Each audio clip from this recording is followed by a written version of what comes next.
A very good morning, children. So today we are going to see a poem which is called Dear Mom. Dear Mom, which is written by Brian Patten. So shall we go into the poem? Okay. While you were out, a cup went and broke itself. So you can see here a child is talking to his mother. The poem is all about the child is talking to his mother. Mother, she went out for a certain time. Here the word while. So here while means certain time which is taken for some kind of action to take place. So that says that mom was not at home. She went out on some work, and while the time she was out, okay, what all the things happened in the house, the child is explaining to his mother. Okay, so now that is a lesson, that is a poem about. So while you were out, that means the time which you have gone out, right? A cup went and broke itself. A cup, it broke itself. It split into many parts, broke into many parts. Okay, it has separated into many parts. So I did not do anything. The cup itself broke into many parts. It got separated into many parts.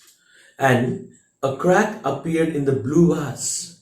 And also a crack appeared in the blue vase. So here the child is saying that a crack appeared in the blue vase. So here there was a blue vase. Vase is a round structure which is like an ornament which holds the flowers in them, right? That is what we have in our houses, especially people keep it on the table or the refrigerators on the television, so that it gives a very good, nice decorative look. So that kind of vase is like, it has a split on it, or you can say there's a crack on that, right? You can see the walls get cracks, isn't it? In the same way, even the vase also got a crack by itself. The child did not do anything. And that particular vase, your great granddad brought back from China. So your great granddad, he brought it from where? From China. So that's a very, very costly piece, but now it got a crack. Somehow, without me even turning on the tap, the sink mysteriously overflowed.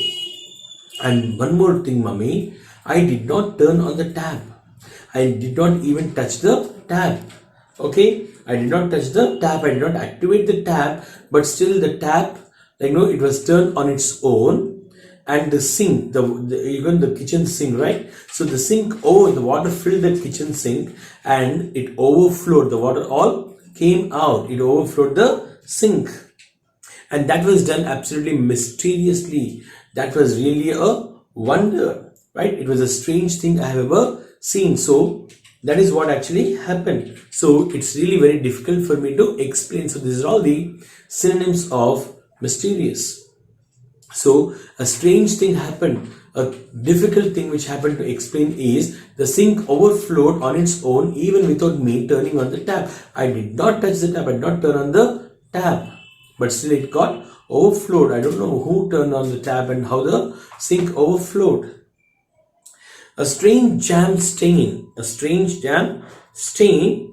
about the size of a boy's hand appeared on the kitchen wall. And one more thing, mummy.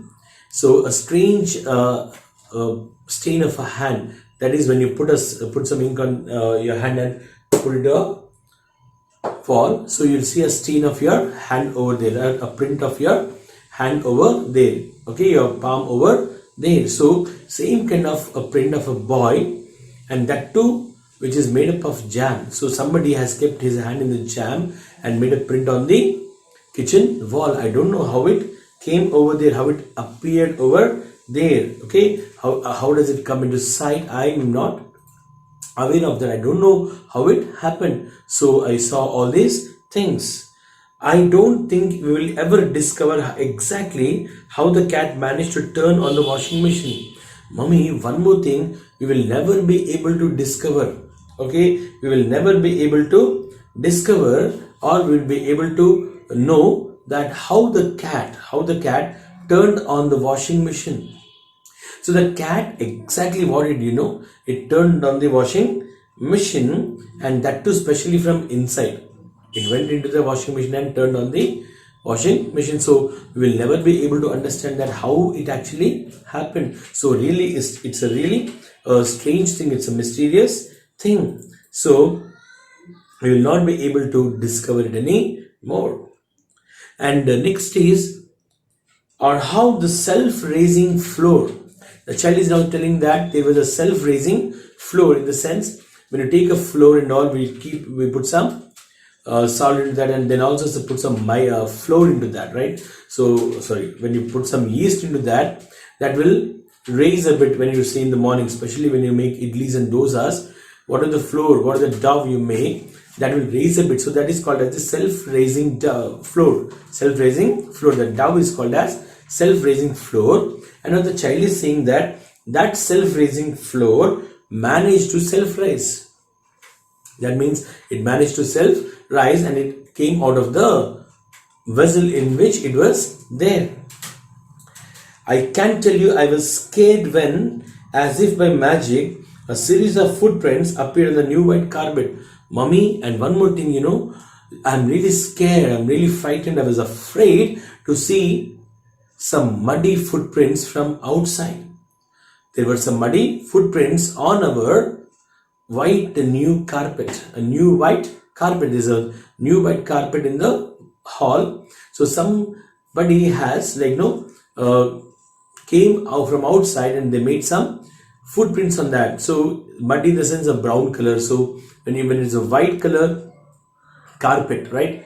It's a white color carpet. That is a wood, a fabric one, which is really very heavy, and usually you cover it with your ground with that, isn't it? So that's kind of carpets, that was a white carpet, and it now became completely muddy with the footprints of a person who came from outside. So now these are all the things which he said. The first one, he said that the cup broke. Okay. The second one, a crack appeared in the vase. And third one, he said that he don't know who turned on the tap and the sink overflowed. Next is, there was a hand of a print of jam of a hand, size of a hand of a boy on the kitchen wall. And then the cat turned on the washing machine, and the self-raising floor, it raised on its own. And also there were some muddy footprints appeared on the new white carpet. So all these things happened, and he said that I don't know how these all things are happened. I'm not aware of them. So I was being good and honest. See, mom, I was at home and I was trying to be very, very, very good. So I'm trying to be very honest when I'm telling you all this truth and facts which actually happened. But if all these things which I'm telling are true, then that means this house is not a normal one, it is haunted. That is, there are some ghosts which are coming in, they are going out. So there are some ghosts which are living in this house. There are some evil spirits which are living in this house, and that's how this house is a haunted house. Otherwise, how the washing machine will turn on its own? How you can see a print of a hand with a jam on the kitchen wall, how the sink will overflow, how the vase will break, okay, and then how the cup will break itself. All these things have happened, and I don't know how these all happened, and now it's only because of some ghosts, because there are some ghosts in this house. We are living in a haunted house. So knowing you are going to have a fit, so I know that you are definitely going to have some, knowing that you'll be really upset, knowing that you'll be really angry. What I did, I just gone over to Grand's for a bit. So I just went to Granny house for a bit. So I just went to grandmother's house. I just went to our grandmother's home for a while. So now what did you understand from the poem? So do you think really this is a haunted house? Do you think all these mischievous things were done by a ghost or something? No. These all things were done by a same boy who was talking to his mother. He broke the cup, and he also tried, maybe he was playing with the ball or something. He hit the vase and there was a split in the vase. Second thing is, he turned on the kitchen tap in the sink, and then he forgot to turn it off, so the water overflowed. And next is, then he might have eaten the jam, and he might have rubbed his hand on the kitchen wall, and so that there was a print of the finger on of the palm on the kitchen wall. And then he turned on the washing machine, and that is how he did all those things. And even the floor also, it came out because of the same boy. And now he's trying to cover himself. And also, this boy was not inside the house, he went out. And then he came inside, and by the time he was coming, his feet were completely with mud and all, and he kept on walking into the house. And that's how the white carpet it got spoiled because of the footprints. And all these works, and like, who did them? The boy has done it. So that's the reason he was trying to save himself from mom's anger, okay, or from being beaten. He was telling all the reasons, and he said that the house is definitely a haunted house, and it's not his work, but it's a work of the ghosts. So that's how the poem ends. The poem called Dear Mom, which is written by Brian Patten, ends. Okay, now what we'll do is we'll try to see the questions. Okay, who do you think is responsible for all the mischievous deeds? Do you think is that ghost who are responsible? No, it is not the ghost who is responsible, but it is the child himself is responsible for all the deeds, mischievous things which happened in the house. Why there was a strange jam stain on the kitchen wall? How do you think it happened? The boy might have eaten the jam, and then he just rubbed his hands on the kitchen wall, and that's how the prints has come on the kitchen wall. The stains, right? The stains, in the sense, some marks, right, which has come on the kitchen wall. Did the boy play only indoors? Support your answer.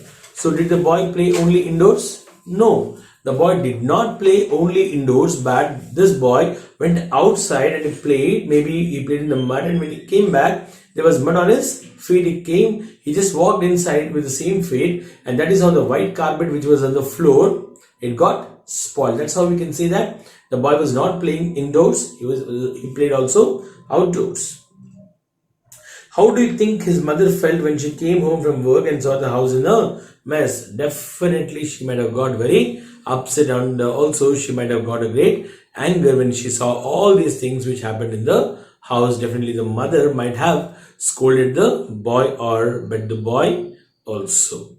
Okay, so that is how the questions in this particular lesson comes to an end. Okay, now I'll give you some antonyms in the sense opposite words, so you just copy them down in your classbook. That will be useful to you. These are a bit new antonyms, so write them.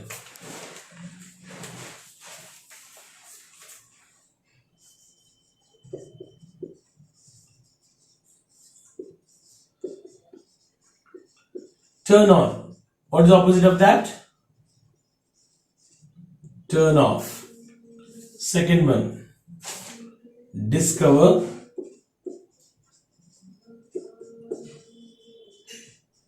Conceal. Third one, skate. Fearless. Fourth one, appear. Disappear. Fifth one, stain, clean. So you can see here, turn on. I turned on the tap. I turned off the tap. Okay, I discovered, right? I concealed. Conceal in the sense here, you can take one more word here, hide. Scared, that is frightened or a bit afraid. And here, fearless. Okay, the other word you can add here is unafraid. Next is appear, and the antonym is disappear. And then is stain. Stain are nothing but some marks. Okay, so the opposite word is clean. So these are the antonyms which you can learn from this lesson, from this poem. Okay, children, so we have come to the end of the poem, and tomorrow, the next session, we'll discuss about the degrees of comparison. Okay, children, Until then, have a great day, take care, and bye.